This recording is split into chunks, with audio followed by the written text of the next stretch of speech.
그 다음에 이제 여러분요, 21번이 뭐냐면 대리권의 범위라고 하는 거예요. 그럼 여러분요, 여기, 잠깐만요. 이 대리권의 이제 범위를 보는데요. 이 대리권의 범위는 뭐냐면 여기에요. 여러분들 지금 저기 쭉 가 있으니까요. 한번 여기를 보도록 하겠습니다. 끌어가지고. 대리권의 범위는요, 이렇게 우리가 방금 한번 잠깐 봤었는데요. 처음에요. 갑이 을한테 대리권을 주잖아요. 대리권. 그건 권한이라고 그랬죠? 그건 대리권은요, 일단 대리권이 뭔다? 발생한다고 그랬죠? 발생한다. 어떻게 발생해요? 법정 대리가 있고요. 무슨 대리가 있고? 임의 대리. 이러면 임의 대리는 뭐다? 법률 행위에 의해서 선임되는 것이고, 법정 대리는요, 법률의 규정에 의해서 선임되는 거죠. 법정 대리. 그래서 법률 행위는 뭐다? 단독과요, 뭐가 있다? 계약이 있다. 단독은 뭐다? 수권 행위가 있고요. 계약은 또 뭐가 있어요? 위임 계약이 있죠. 위임 계약을 뭐라 한다? 원인된 법률 관계다. 이렇게 하면 이제요, 을한테 대리권이 있는 거예요. 대리권이 있다고 해서 을이 자기 멋대로 계약하면 안 돼요. 큰일 나요. 대리권이 있죠. 그럼 대리권이 있으면 어떻게 돼요? 이 사람은 대리권의 범위 안에서 해야 돼요. 그러면 본인이 책임지는데, 대리권을 벗어나면요, 본인이 책임진다, 안 진다? 안 져. 그러니까 갑일한테 1억을 빌려라고 대리권을 줬단 말이죠. 근데 얘가 은행 가서 3억을 빌렸다 이 말이죠. 그럼 3억을 빌리면 어떻게 돼요? 얼마가 초과됐죠? 2억이 초과됐잖아요. 초과된 2억에 대해서는 본인은 책임지지 않는 것이에요. 이걸 우린 대리권의 범위라고 그래요. 그냥 우리가 대리권을 소유했다고 해서 모든 책임을 본인이 지는 것은 아니고, 본인이 책임을 지는 것은 대리권의 범위 아니냐 바뀌냐, 이게 중요하단 말이죠. 그러니까 대리권의 범위가 어디까지인지가 중요해요, 중요하지 않아요? 중요하다, 이런 말이죠. 그럼 이제 대리권의 범위가 있죠. 범위. 대리권의 범위는 일단요, 대리권의 범위가 명확하다, 명백하다 이 말이죠. 명백하다. 대리권의 범위 아니냐, 대리권 범위 바뀌냐 이 말이죠. 이렇게 명백하다. 그럼 대리권의 범위 아니다. 매매계약 뭐죠? 임의 대리권이 있고요. 임의 대리권이 있고요. 대리권을 줬죠. 매매계약 체결의 대리권을 줬죠. 매매계약 체결과 이행에 관한 대리권을 줬다 이 말이죠. 그 다음에 대리권의 범위 바뀌다. 매매계약 체결의 대리권을 줬고요. 그 다음에 뭐냐면 우리가 이제 매도죠. 매수의 대리권을 줬고요. 물건 하나 사와라. 알죠? 매수의 대리권 하나 줬고요. 그 다음에 예금 있죠? 예금 계약을 체결하고 와라. 예금 계약이요. 그 다음에 입찰 있죠? 그래서 입찰 절차. 입찰에 대해서요, 우리가 이제, 절차에 대해서 우리가 경락받을 수 있는 경우요. 이런 것을 줬고, 그 다음에 수령. 영수 권한이죠. 영수 권한을 줬다 이 말이죠. 근데 여기서 보면 간단해요. 우리가 임의 대리권이라는 것은 갑이 을한테 대리권을 줬다 이 말이잖아요. 대리권을 줬다고 해서 대리권을 주면은 을은 이 병이라는 사람한테 어떻게 돼요? 말을 하죠. 말하는 것을 능동대리라고 그래. 말을 하는 것을 능동대리. 상대방이 말을 하면 받아야 돼, 안 받아야 돼? 받아야 돼. 이걸 수동대리라고 한다면 수동대리요. 그러니까요, 임의대리는 말만 하면 안 되잖아요. 만약에 상대방이 무슨 말 하면 그걸 받아가지고 본인한테 전달해야 되잖아요. 그래서 무슨 대리권을 포함한다? 수령 대리권을 포함한다. 이렇게 포함. 매매계약 체결은요, 체결하라고 대리권을 줬잖아요. 그러면 계약만 체결하면 안 되죠. 계약을 체결하면서 뭐다? 중도금이나 잔금을 뭐 할 수 있어요? 수령할 수 있잖아요. 중요한 것은 수령할 수 있는데, 여기 체결의 대리권에는 계약을 뭐 할 수는 없어요? 해제할 수는 없다고. 이게 중요해요. 항상 체결의 시험이 잘 나오는데 해제는 안 되고 계약금이나 중도금을 수령할 수 있다 이 말이죠. 그 다음에 여기 체결뿐만 아니라 이행까지 하거나 포괄수권. 그러면요, 잔금, 지급, 기일을 말 수 있다. 연기해 줄 수 있다 이 말이죠. 응? 그 다음에 그러죠, 계약을 체결하고 해제 안 되잖아요. 매수하러 했는데 가서 다시 그걸 처분하고 온 거예요. 사가지고 다시 처분하고 와. 처분하고 오라 했더니 그 집을 처분하고 다른 집을 또 사온 거예요. 그러면 돼, 안 돼? 안 되죠. 예금 계약을 체결하고 오라 했더니 예금을 담보로 대출을 받거나 그것을 처분하고 오면 된다, 안 된다? 안 된다. 입찰을 좀 봐오라 해서 낙찰 좀 받아와라 이 말이죠. 그랬더니 이 인간이 가서 그 낙찰에요, 취하에 동의를 하고 온 거예요. 내가 빌려준 돈 준다가 좀 받아와라 그랬거든요. 가서 봤더니 행색이 남루하다 이 말이죠. 그러니까 가가지고 면제를 하고 왔어. 면제. 이 인간 용서가 된다, 안 된다? 안 된다 이 말이잖아요. 이걸 대리권의 범위 바뀌라고 하는 거예요. 그러니까 이것은 안 된다 이 말이죠. 이것은 누가 다 책임진다? 대리인이 책임을 진다 이 말 아니에요 지금. 만약에 대리인 책임 안 지려면 어떻게 해야 돼요? 본인으로부터 이런 것을 하려면 뭐가 있어야 돼? 특별 수권이 있어. 그래서 여러분요, 이런 말이 나와요. 이런 거냐면 영수의 대리권에는 면제는 할 수 없지만 면제를 하기 위해서는 특별 수권이 있어야 된다. 이런 말이 나와. 이해되셨나요? 알겠죠? 이것을 우리는 특별 수권이다. 이렇게 얘기하는 거예요. 그래서 대리권의 범위 바뀌냐 아니냐. 알겠죠? 이렇게요. 아니면 본인이 책임지고 바뀌면 본인이 책임지지 않죠. 문제는 이 대리권의 범위 아니잖아요. 이 대리권의 범위 안은 무조건 누가 책임진다? 본인이 책임지고 대리권의 범위 밖은 누가 책임진다? 대리인이 책임을 진다고 돼 있잖아요. 그런데 대리인이 중도금이나 잔금을 수령했으면 이 돈을 누구한테 가서 돌려줘야 돼요? 본인한테 돌려줘야 되잖아요. 본인한테 돌려주지 않고 자기 자신이나 또는 제3자를 위해서 사용하죠. 제3자, 이것을 뭐라고 한다? 대리권 남용이다.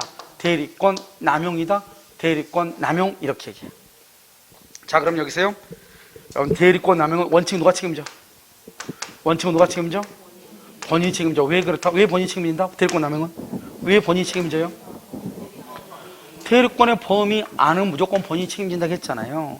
대리권 남용은 무조건 대리권의 범위 아니야지. 대리권 범위 밖은 대리권 남용이란 말이 안 나온단 말이죠.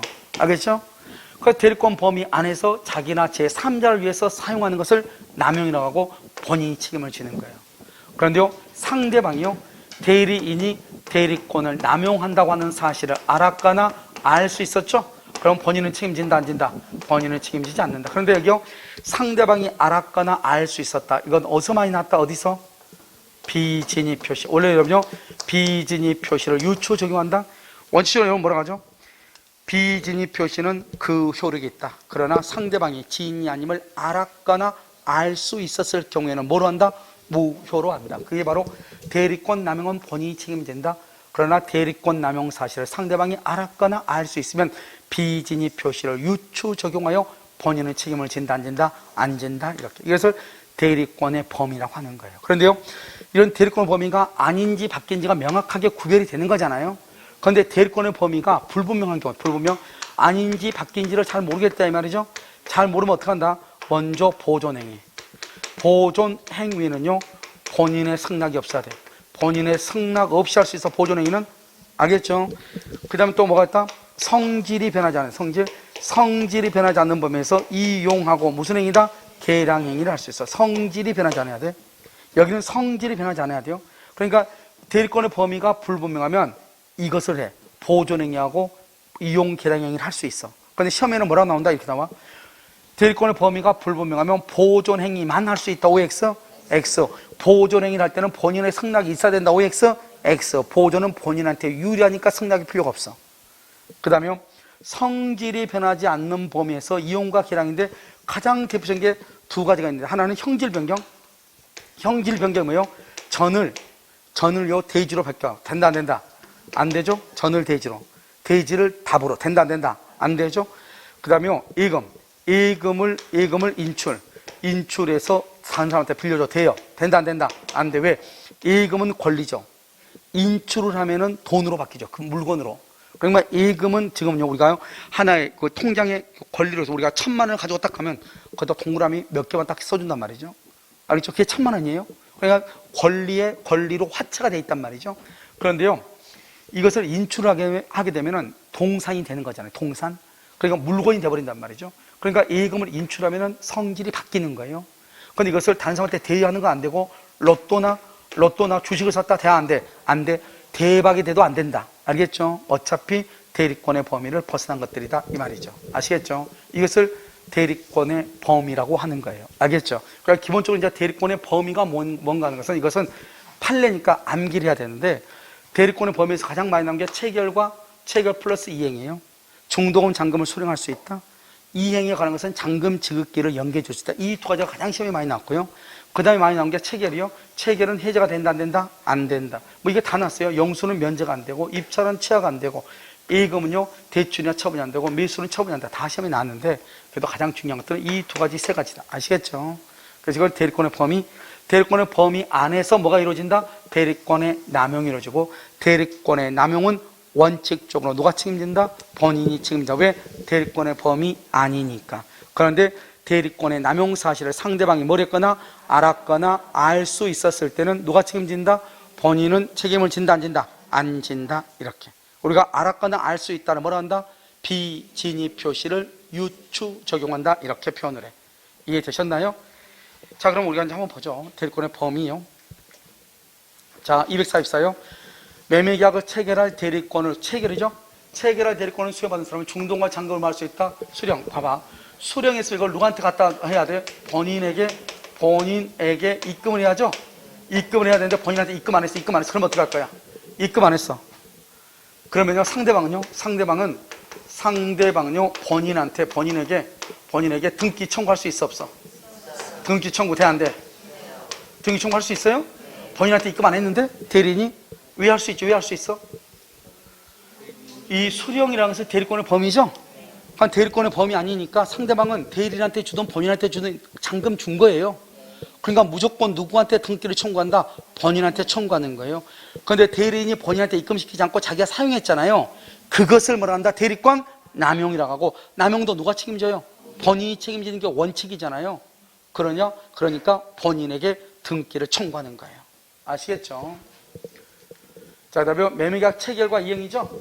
체결과 이행, 체결뿐만 아니라 등기까지 하고 하라 이 말이죠. 그럼 등기하려면 잔금을 받아야 되잖아요. 잔금, 약정된 잔금 지급 기일을 뭐 해줄 수도 있다? 연기해 줄 수도 있다. 연기해 줄 수도 있다. 없다, 틀렸죠? 연기해 줄 수 있다. 이렇게 하죠. 그래서 이 두 가지가 가장 시험에요 많이 나온 것이에요. 아시겠죠? 자요, 금전 소비대차 계약 계약이죠. 그 담보를 위한 담보권 설정 계약을 체결은 뭐다? 계약금, 중도금, 잔금을 수령할 수는 있으나 뭐는 안 된다? 해제는 안 된다. 해제할 권한은 있다, 없다? 없다. 해제할 권한은 없다. 해제는 안 된다. 이렇게. 자, 그 다음에요, 대리 권한을 정하지 아니한 경우죠. 봐봐, 이게 118조야. 그러니까 갑자기 봐봐, 지금 우리가 몇 조였냐? 114조 했고 현명이요 115조, 114, 115 현명했냐 안 했냐? 116조는 대리행위 하자. 117조는 대리인의 능력이란 말이죠. 그런데 갑자기 이제 여기서 뭐가 나온다? 여기요, 대리권의 범위가 또 118조에 나오는 거예요. 아시겠죠? 자, 권한을 정하지 아니한 대리는 대리권의 범위가 명확하다. 그럼 명확한 대로 가죠. 표현대로 성립하면 모든 책임 누가 진다? 본인한테 가는 거잖아요. 그러니까 이런 것이 없는 경우는 다음 각호의 행위만을 할 수 있다. 보존행위하고. 보존행위는 뭐죠? 보존행위 여러분요, 기본적으로 두 가지를 알아야 돼. 첫 번째, 소멸시효는 소멸시효 좋아요, 나빠요? 소멸 좋아, 나빠? 나쁘니까 중단을 하면 좋아, 나빠? 좋은 거죠. 미등기는 무슨 등기 한다? 보존 등기 하면 좋은 거잖아요. 알겠죠? 가옥을 뭐라 하는 거? 수선하는 거. 또는요, 부패한 음식물을 처분하는 것. 부패한 음식물을 처분하는 것. 이런 경우는 다 뭐다? 보존이다. 보존은 제한 없이란 말이 뭐 제한 없이란 말은 본인의 승낙이 없어도. 그래서 이렇게 나온단 말이죠. 대리인이 소멸시효를 중단시키기 위해서는 본인의 승낙이 필요하다. OX, X란 말이죠. 소멸시효 중단은 보존이죠. 보존행위는 제한 없이 본인의 승낙이 없더라도 할 수 있다. 이런 말이에요. 2번, 대리의 목적인 물건이나 권리의 성질을 변하지 아니하는 범위에서 이용하고 기량이죠. 그러니까 여기서 가장 중요한 키워드는 성질이 변하지 않아야 돼요. 성질이 변하면 끝이에요. A금 뭐죠? A금은 권리잖아요. 인출함 이거 뭐죠? 물건, 동산이 되버려요. 물건. 알겠죠? 대여한다? 안 되지, 대여하면. 알겠죠? 또는요, 주식을 산다? 안 되죠. 형질 변경 된다, 안 된다? 형질 변경 돼야 안 돼요? 형질 변경도 안 된다, 이 말이죠. 전을 탑으로. 돼, 안 돼? 안 된다, 이런 말이죠. 아시겠죠? 이것은 이제 성질이 변하지 않아야 된다. 118조가 그렇다, 이 말이죠. 소멸시효 중단, 미등기 부동산의 등기, 이렇게. 자, 보존 봐봐, 보존. 대리권의 범위를 정하지 않았죠? 그러면요, 보존행위를 할 수 있다. 누구의 동의 없이? 본인의 동의 없이. 권한을 정하지 않은 대리는 뭐만 할 수 있다? 봐봐. 여기는 잘 읽어야 돼. 보존행위를 그랬어? 만 그랬어? 만 그러면 큰일 나. 왜?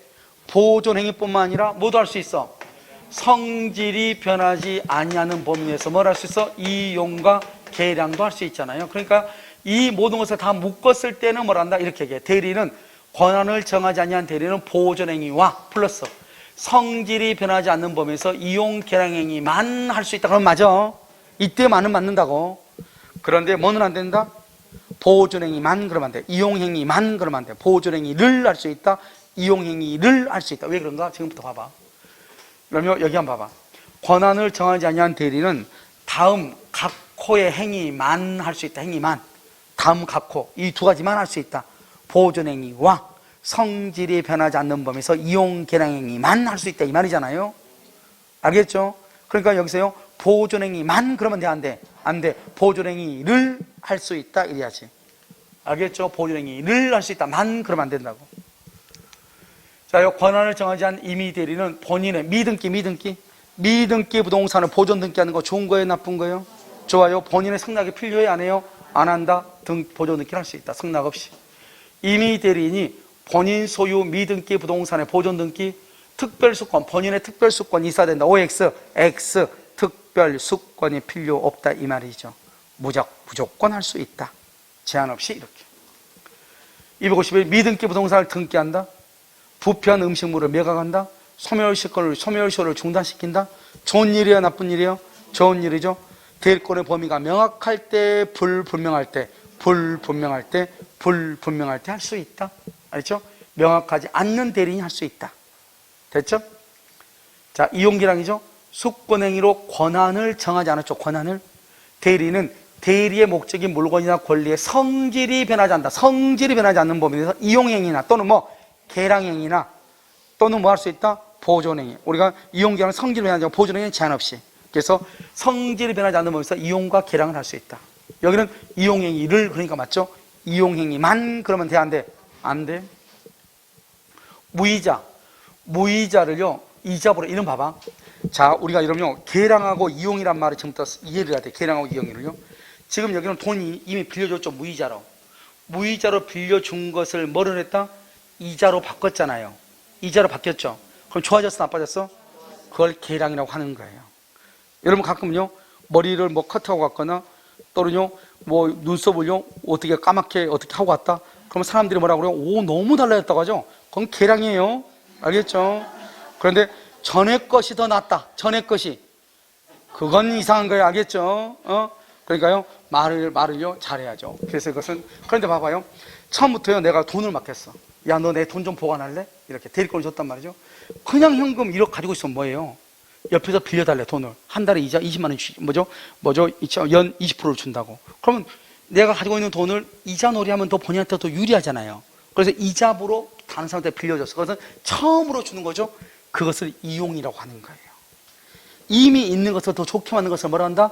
계량이다. 봐봐 여러분, 지붕 계량이라고 돼. 지붕 계량. 지금 지붕이 하나도 없는데요 인제 신축하면서요 기와총을 바꿨어. 지금 뭐 하고 있는 중이에요? 지붕 계량하고 있는데요 완전 또라이잖아요. 알겠죠?